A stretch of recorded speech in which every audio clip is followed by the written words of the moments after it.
नमस्कार, मैं डॉक्टर पूर्णिमा दाते आज आपके सामने ऋतु और रोग और रसाहार इन सभी चीज़ों की बातें करने के लिए उपस्थित हूँ।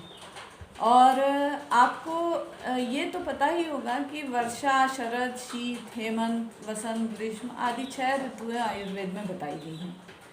इसी तरह रोग भी सभी को मालूम होते हैं। हमारे आसपास मधुमेह, बीपी, थायराइड और अस्थमा और कैंसर, ऐसे अनेक हजारों तरह के रोग आसपास ही दिखाई दे जाते हैं। भारत में अनेक चिकित्सा पद्धतियां भी चलती हैं। आधुनिक चिकित्सा पद्धति तो है ही, उसके अलावा भी होम्योपैथी, यूनानी और भी अनेक जैसे चीनी, जापानी चिकित्सा पद्धतियां भी होती हैं। लेकिन भारत में आयुर्वेद और योग का एक विशेष महत्व है। आयुर्वेद की ही एक विधा कही जा सकती है जिसे हम रसाहार कहते हैं। रसाहार मतलब फ्रेश हर्बल जूसेस से होने वाला ट्रीटमेंट। वो जो हैं ताजे रस, वे रसाहार के अंतर्गत आते हैं। आयुर्वेद में बताया भी गया है कि हर्बल जूसेस में अगर उनको ताज़ा उपयोग किया जाए तो वो उसका किसी भी वनस्पति का सबसे अच्छा स्वरूप होता है। अगर एक वाक्य में कहा जाए तो fresh herbal juices are the best form of herb. तो इसी बात को ध्यान में रखते हुए भोपाल में 18 वर्षों से रसाहार केंद्र संचालित हो रहे हैं और उसमें अनेक हजारों रोगियों का, जो रोगी नहीं भी हैं उन्हें लाभ मिले हैं। जो रोगी हैं उनके रोग भी ठीक हुए हैं और जो निरोगी ही हैं वो स्वयं स्वस्थ रहने के लिए नियमित रसाहार सेवन करते हैं। ऐसे ही एक व्यक्ति से आज मैं आपकी मुलाकात कराऊंगी। हमारे साथ हैं निवेदिता गाडगिल जी। नमस्कार। निवेदिता गाडगिल जी, आपका बहुत बहुत स्वागत है आज की इस वार्ता में। तो आपसे बहुत सारे प्रश्न हम जानना चाहते हैं और दर्शकों को आप बताएंगी और तो आप उनको भी बहुत उत्साहवर्धन होगा और इन्हें बहुत लाभ भी मिलेगा, ऐसी आशा है। तो हम बातचीत शुरू करते हैं। निवेदिता जी, आप ये जो यहाँ पे भोपाल में कैसे आना हुआ आपका? भोपाल में मुझे पता चला कि यहाँ पर कहीं रसाहार केंद्र है और मैं पहले से ही कुछ बीमारियों से ग्रसित थी जी, जिसके कारण मुझे पता चला तो सोचा कि एक बार करके देखा जाए। सभी तो चल ही रहा है तो ये भी एक बार कर लिया जाए, इसलिए मैं यहाँ पर आई। तो आपका यहाँ आना कब हुआ? मेरा आना 2021 में हुआ। अच्छा। और आपको परेशानियाँ कब से थी? मेरे को परेशानी 2019 से है। आपको क्या परेशानियाँ थी? मेरे को शुगर तो बहुत अर्ली स्टेज में हो गई, फर्स्ट प्रेगनेंसी में। तो अभी 28 साल हो गए मुझे शुगर जी। और किडनी का प्रॉब्लम मेरे को 2019 में आया जी। तो यहाँ आपको जब वहाँ पे आप 2019 से 2021 तक जब आपने वहाँ रही आप तो एलोपैथिक ट्रीटमेंट ही लिया? हाँ, सिर्फ एलोपैथिक ट्रीटमेंट। उन्होंने आपको क्या बताया? उन्होंने तो शुरू में तो मेरा क्रेडिटाइन भी बहुत कम था और उसी समय उन्होंने बताया था कि आपकी किडनी ज़्यादा से ज़्यादा 2 साल चल सकेगी और इसके बाद आपको ट्रांसप्लांट के लिए जाना ही पड़ेगा। अच्छा। हाँ। तो यहाँ आने पे फिर यहाँ पे क्या बताया गया आपको? यहाँ आने से तो 2 दिन में मेरे को एकदम कंफर्टेबल रखा गया। उसके बाद ये बताया गया, विश्वास दिलाया गया कि आपकी किडनी पूरी तरह से ठीक तो नहीं बोलेंगे उन लोग भी, क्योंकि पूरा तो नहीं होगा, पर जो भी सेल्स डैमेज हुए वो ठीक है, पर जो बचे हैं उनको हम और अच्छे से करके और उसका रिजल्ट, क्योंकि किडनी अपने आप को इम्प्रूव करती है। अच्छा। तो वो इम्प्रूवमेंट हो जाएगा। अच्छा जी। वैसे ये कहा जाता है कि किडनी के जो सेल्स होते हैं नेफ्रॉन, वो नए नहीं बनते जी। तो क्या मैं आपसे ये पूछ सकती हूँ कि उस समय आपका GFR कितना था और वो क्या इम्प्रूव हुआ?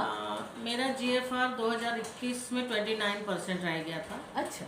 और यहाँ आने के बाद मेरा रसाहार जो भी मैंने ट्रीटमेंट लिया उसके बाद मेरा GFR 35% हो गया था जी। तो आपको किडनी में तो लाभ हुआ है, शुगर में भी लाभ हुआ जी। आप दवाइयाँ कितनी लेती थी पहले?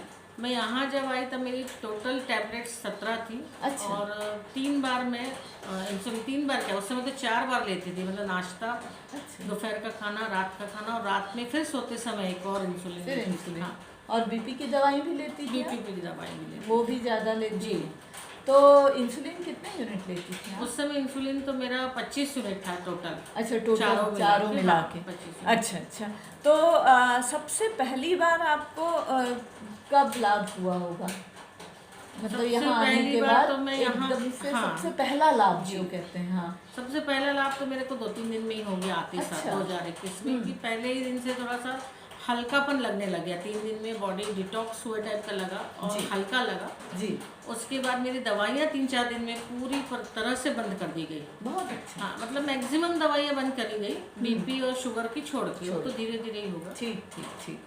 तो फिर आपको कुल मिला के संतोषजनक इम्प्रूवमेंट कितने दिनों या महीनों में हुआ? 6 महीने में तो मैं भूल भी गई थी कि मेरे पास किडनी का प्रॉब्लम है। अरे वाह। पर ठीक है, थोड़ा थोड़ा चलता रहता था, कभी सूजन आती है, कभी कुछ होता था। वाह। चल रहा है अभी ये। अच्छा। तो क्या अभी भी आप रस ले रही हैं? जी, अभी भी रस ले रही हूँ। अच्छा, तो रायपुर में हो जाता है आपको रस अपने मन से लेना? हाँ, एक्चुअली रसाहार में मैंने जो यहाँ आके सीखा वो ये सीखा कि आपके आसपास की वनस्पतियाँ हैं जी, जो आराम से हमको मिल जाती हैं वहाँ, हाँ। और जो नहीं मिलती है तो चूर्ण के रूप में मिल जाती है, उसे हम भिगा के ले लेते हैं, तो हम अपनी दवाई खुद ही बना लेते हैं। अच्छा अच्छा। हाँ एक बात पूछूं आपसे? जी। स्वाद में कैसे लगते हैं बहुत ही रस? गंदा है। पर एक बात मैं कहूँगी कि जो हम चूर्ण रूप में लेते हैं वो ज़्यादा खराब लगता है, पर जो ताजे रस होते हैं उसमें इतनी तकलीफ नहीं। उसमें थोड़ा कड़वापन कम कड़वा होता कम, है। जैसे मधुनाशक हीक जो हम बनाते कम हैं, आती है। हाँ, हीक कम आती है, कड़वापन कम लगता है तो पिया जाता है। ठीक, बहुत बहुत अच्छा। अब मेरे को ये बताइए कि अभी आपको आगे क्या लगता है कि आपको और कैसे, मतलब उसको कंटिन्यू करना चाहिए, कैसे रहना चाहिए? कंटिन्यू तो करना ही है ताकि हम एक स्टेबल पोजीशन में अभी मैं हूँ, हाँ। तो वो और सुधर जाए, और सुधर जाए पूरा हाँ जी, डिजीज को जीरो लाना है। अभी तो इंसुलिन मेरा एक टाइम बंद हो चुका है, 2 टाइम बंद हो चुका है। जी जी जी। अब 2 ही टाइम ले रही हूँ। आप ये बताइए, रसाहार तो ठीक है, आपने बना लिया या किसी ने आपके परिवार में किसी ने आपको बना के दे दिया, आपकी स्वयं की आपके ऊपर मेहनत और क्या होगी? जी, स्वयं की मेहनत तो करनी ही पड़ती है, जैसे योग है, थोड़ा वॉक है, इसके साथ में आहार नियम का पालन तो करना ही पड़ता है। आहार नियम क्या है? आहार नियम मतलब 2 टाइम खाना खाओ, भरपूर खाओ, अच्छे से खाओ, पर नियम से, जितने टाइम में आप खाते हो उतने टाइम में खाइए। अच्छा, तो कोई परहेज नहीं है आपका? नहीं, कोई परहेज नहीं। अच्छा, परहेज नहीं बताया? मीठा मीठा खा सकते हैं? मीठा खा सकते हैं, सिर्फ किडनी का प्रॉब्लम, इससे थोड़ा खट्टा मना है। अच्छा, बाकी सब खा सकते हैं, मतलब एक सामान्य भोजन और कंट्रोल्ड। जी, बहुत अच्छा, बहुत अच्छा। तो अब ये बताइए कि ये रसाहार आपको विशेष क्यों लगता है? रसाहार विशेष इसलिए लगता है कि इसके कई फायदे हैं। पहला तो ये कि हमको इजीली हम खुद अपनी दवाई बना सकते हैं, चाहे कहीं भी रहे, वनस्पतियाँ हमारे चारों तरफ है, भगवान ने हमको अच्छे से दी हुई है। जी बिल्कुल। तो वो हम कहीं भी बना के पी सकते हैं। दूसरा कि इसके कोई साइड इफ़ेक्ट्स नहीं हैं, जो बाकी की पैथीज में होता है वो यहाँ बिल्कुल भी नहीं है। बिल्कुल नहीं। तीसरा, डिटॉक्स होती है बॉडी पूरी तरह से, तो अपने को अच्छा लगता है। हाँ। चौथा, इस फील्ड में मतलब ये सब दवाइयाँ ना तो प्लास्टिक के बैग में है, ना किसी कंटेनर में है, ताजी की ताजी है, तो ये सब भी प्लास्टिक का कचरा और ये सब नहीं होता है। और प्लास्टिक का नुकसान जो हम बॉटल्स में भी लाते हैं, आखिर प्लास्टिक में ही लाते हैं, वो भी नहीं होता। जी जी। और आप स्वावलंबी भी रहती हैं। स्वावलंबी भी रहती ये बहुत अच्छी बात है। जी। तो आप पूरी तरह संतुष्ट हैं। आप हमारे दर्शकों से क्या कहना चाहेंगी? दर्शकों से तो मैं एक ही कहना चाहूँगी कि इसी रसाहार वाली पैथी में आइए आप, ताकि ज़्यादा से ज़्यादा फ़ायदा हो सके और कोई साइड इफ़ेक्ट्स ना हो। और प्लस हम अपने बच्चों को भी, ये छोटी छोटी बातें हैं, एकदम घर की हैं, सभी पत्ते आसपास मिलते हैं, तो उनको भी अभी से हम ये नॉलेज देंगे तो आगे हमारा देश भी स्वस्थ हो जाएगा ना, पूरी तरह से स्वस्थ हो जाएगा। बहुत अच्छी बात बताई जी।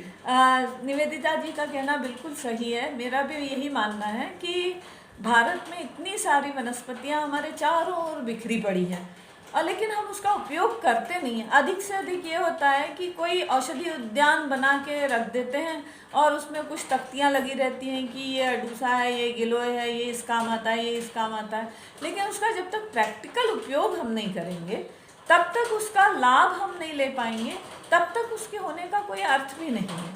और आयुर्वेद के रूप में ये ज्ञान हमारे देश में हमें मिला है, तो हमें उसका लाभ पूरा उठाना चाहिए। और इसके लिए हमें रसाहार केंद्रों का भी उपयोग करना चाहिए। रसाहार केंद्र भोपाल में तो हैं 6, लेकिन ये और भी शहरों में होने चाहिए। उसके लिए हर किसी को सीखने की भी आवश्यकता है इन सब चीज़ों को। तो मैं भी अपनी ओर से यही कहना चाहूँगी कि हम सबको, आपको भी, जितने लोग जो दर्शक या श्रोता सुन रहे हैं इस वीडियो को, उन सभी को ये सोचना चाहिए कि अपने आसपास की वनस्पतियों का उपयोग कैसे अपने आप को स्वस्थ रहने के लिए किया जा सके, ये ज़रूर जान लेना चाहिए और सीख लेना चाहिए। तो आज के लिए यहीं हम अपना कार्यक्रम रोकते हैं और निवेदिता जी को मैं बहुत बहुत धन्यवाद देती हूँ। बहुत बहुत धन्यवाद निवेदिता जी, और सभी दर्शकों को भी बहुत बहुत धन्यवाद। नमस्कार और ढेर सारी शुभकामनाएं। नमस्कार।